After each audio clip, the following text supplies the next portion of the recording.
God who has promised to bring that rain in its season.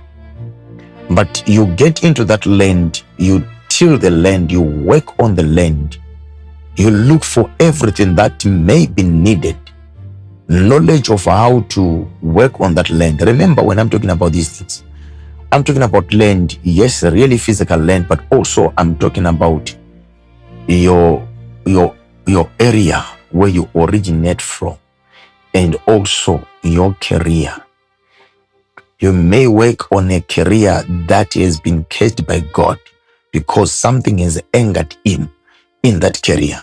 That whosoever will work for that career, whosoever will work for that government that God has cursed, they will work throughout the day, throughout the night, combine the day and night, working and toiling, but there is nothing coming their way.